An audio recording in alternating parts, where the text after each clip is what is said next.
Issue. Eye for an eye. Eye for an eye. Nakatutok pa rin po kayo sa number 1 Music and News FM sa lalawigan po ng Pangasinan. Ito pa rin po ang 104.7 IFM Dagupan. Kasama niyo po Idol Mark Espinosa. Tuloy-tuloy po tayo sa programa po natin. Ngayong umaga po na ito. Ang pag-uusapan po natin muna, Idol, isa-segue lang muna natin, no? Dahil, may topic po tayo sa ating Eye for an Eye. Pero napakahalaga po nito dahil ngayong mga panahon po na ito, kaliwat kanan po ang nauuso ng mga klase po ng sakit. Diba? Pagkatapos ng pandemya, nandito po na naman, tuloy-tuloy pa rin itong mga viruses na nakaka-apekto po sa atin. O makinig po kayo, lalo po yung may mga anak po dyan at yung pong mga sabihin na nating immuno-compromise.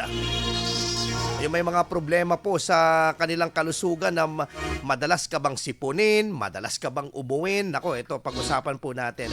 Ngayong umaga po makakasama po natin ang isang internist po at nagtrabaho rin po sa City Health Office noong 2015. At siya rin po ay nakapagtrabaho din, nakapaglingkod din po sa pamamagitan po ng pagtatrabaho sa Region 1 Medical Center.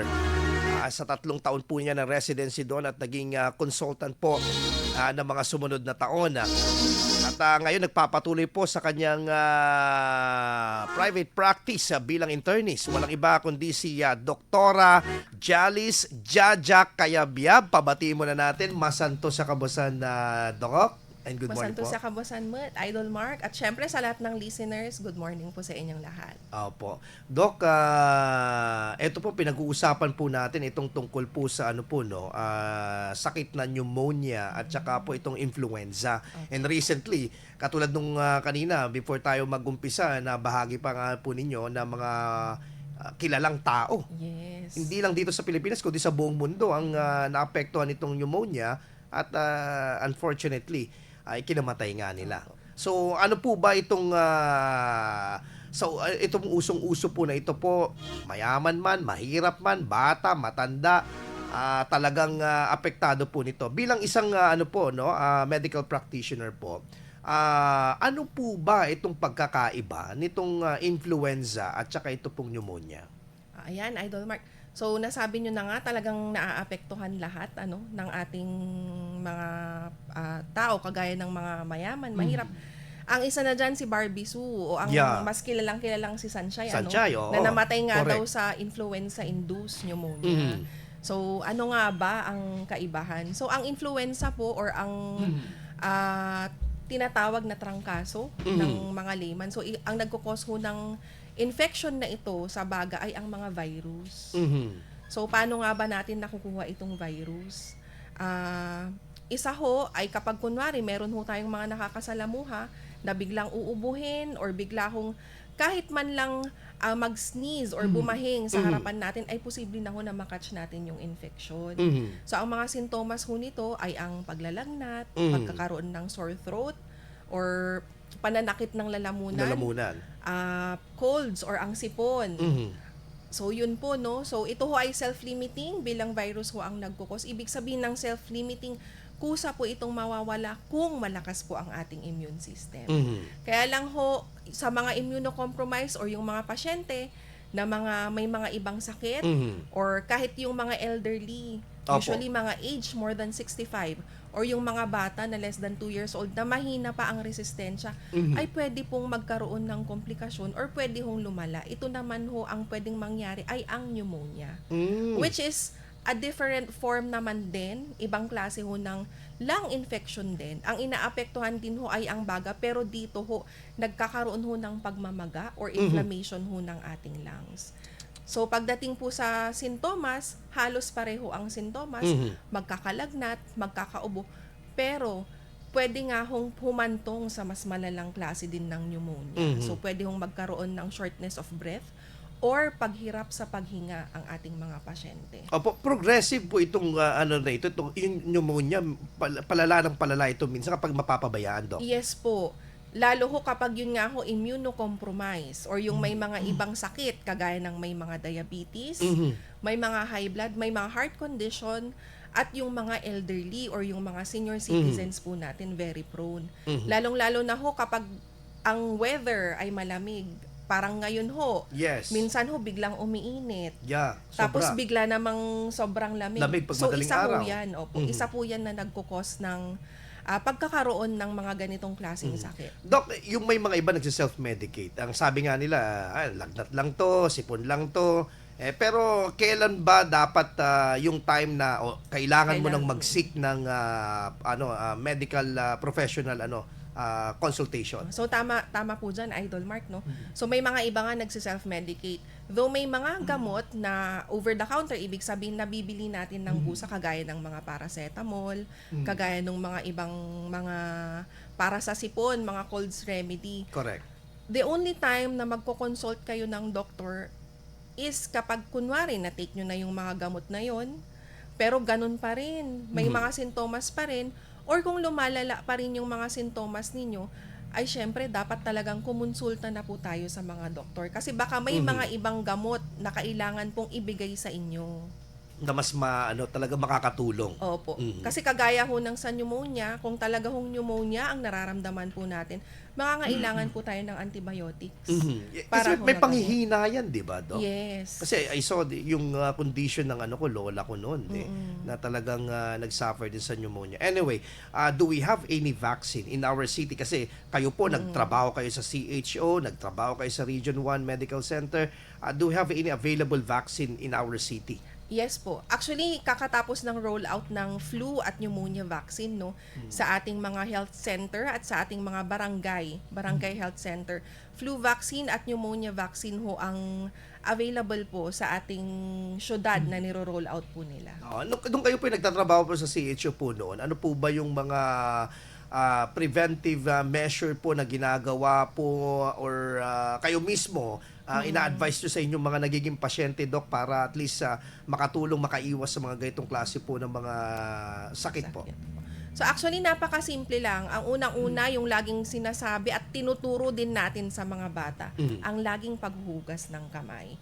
So napakasimpleng procedure, pero talagang napakalaki ng impact at napaka-helpful para sa ating mga kababayan. Pangalawa po, syempre, ang bakuna. So, hindi natin pinapansin, no? So, kadalasan, lalo dito sa Pilipinas, ang nababakunahan lang mga bata. Yes. Pero ang flu ay kailangan ho nating magpabakuna yearly po. Kasi yearly, different strain ho, may ibang strain ng pneumonia, may ibang klaseng pneumonia na pumapasok.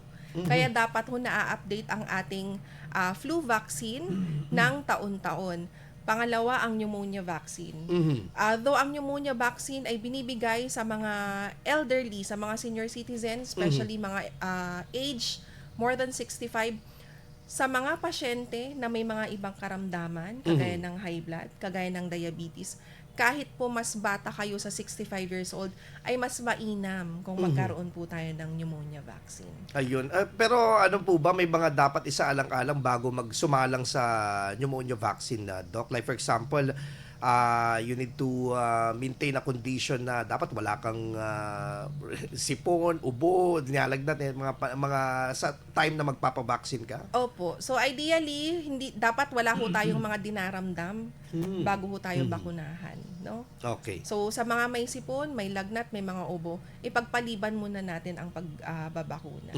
Anyway, ma-segue lang ako, Doc Jaja, no? It seems you really love your profession. Talagang very passionate po kayo. Bakit pagdodoktor po bang kinuha ninyo? Sa dami-dami po ng kurso, Doc.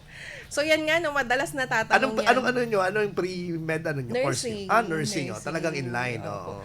Pero ganito kasi yan, Idol Mark, kung naniniwala tayo sa yung tinatawag na calling, nung bata po ako, hindi ko talaga pangarap ang magdoktor. Ipangarap ko yan, Doc. Ako hindi. Pero hindi ko na to broadcaster ako ngayon. Kasi po, I grew up in a family na parang negosyo ang line nila. So, di ba tayo kapag mga kabataan, kung ano yung nakikita natin, na ginagawa ng mga magulang na-idolize natin. Oo, yun. Ang nangyari, sa pag-nursing naman, nung time ko nang nag-nursing, yun yung time na talagang boom na boom ang nursing. Yes, I remember that. Yeah. So, parang nasama-sama sa mga friends hanggang sa doon nung nakita ko na talaga yung actual na mga pasyente, yung mga experience ng mga pasyente, nakita ko talaga, doon po ako nagkaroon ng inspiration na parang I think I can do more. Parang tingin ko mas gusto ko na mas makatulong ng sobra nang hindi lamang nga sa pag-nursing. Though, syempre, saludo tayo sa mga nurses natin. Yeah. No? Yun nga lang po talagang sa akin, parang mas gusto ko na mas may magawa ako sa pasyente. Yun yung isa na nag-udyok sa akin bilang nursing. Natingin ko nga, gaya ng sabi ko, calling. Kasi ako yung tao na kung hindi mo i-resist kung ano yung parang pinaplan ni Lord or ginaguide sa'yo ni Lord, mapupunta ka talaga sa path na yung alam natin na talagang gusto rin ng ating Panginoon para sa atin. Destined talaga. Yes, so Yun. destined. So tingin ko destined po talaga ako na... Ang pagiging doktor parang sabi nga, hindi ka lang nabubuhay para sa sarili mo lang. Exactly, opo. Okay. Doc, kahit wala sa politika, wala sa posisyon, pwedeng tumulong, di ba? Opo. Tulad po ninyo, I heard you have a lots of advocacies at saka mga programa. And may programa kayo na parang nag-house to house kayo, Doc, para tignan at saka yung inyong share nga ninyo na of the kanina, mic sa on-air kanina na pag-uusapan namin ni Doc, yung mga bedridden na nakikita ninyo ng mga kababayan natin and even to the island barangays ng Yes. Dagupan. Can you share to us ito pong kung ano po itong mga advocacy po ninyo at saka programa po na inuumpisahan nyo po ngayon? So tama kayo dyan, Idol Mark, no? I'm doing home visits. So ibig sabihin, bumibisita po ako sa mga bahay-bahay at ang tinitingnan ko po mostly ay yung mga bedridden po. So yung mga pasyente ho na hindi na talaga kayang pumunta ng hospital or clinic. At ang naging inspiration ko dito ay si Mayor Belen. So, naalala ko, she started home visit. Programa din po ito ng ating syudad. Yan, nakikita ko sa Opo. mga Facebook live ni Mayor. Yes. Na kung saan talagang tinitignan nila yung mga pasyente nga na talagang hindi na kayang pumunta ng hospital, mga indigent patients, at sila yung tumitingin. So, usually one call away ako ni Mayor eh. So, pag may makita siya, tatawagan niya ako. Kaya yun yung isang naging inspiration ko na talagang ituloy-tuloy yung ating programang home visit. So currently, Doc, you are doing what in our barangays? Ayun, pinupuntahan ko yung mga bedridden and I'm offering free check-up. Check-up. So, chine-check up ko po sila. Tapos, we give medications na nararapat. Minsan din, for those mga may kailangan ng wheelchair, so kapag na-assess natin na magbe-benefit pa sila sa wheelchair, nagpapamigay din ho tayo. Siyempre, through Mayor Belen Fernandez. Gaano po ka-importante na pahalagahan po, lalo na ng gobyerno, yung kalusugan po ng mga mamamayan? Actually, naniniwala kasi ako, Idol Mark, no, na a poor health is equivalent to poor economy. So, bakit ko nasabi yun? Kasi imagine nyo ho, kung magkano yung ginagastos ng isang tao every time na magkasakit. Kahit sabihin natin Health is na... wealth. Yes. Kahit po sabihin natin na simpleng ubo-ubo lang, yan, mga trangka-trangka. So, we spend hindi lang 1,000 for our medications. Plus, yung masasayang po natin na uma-absent po tayo sa trabaho.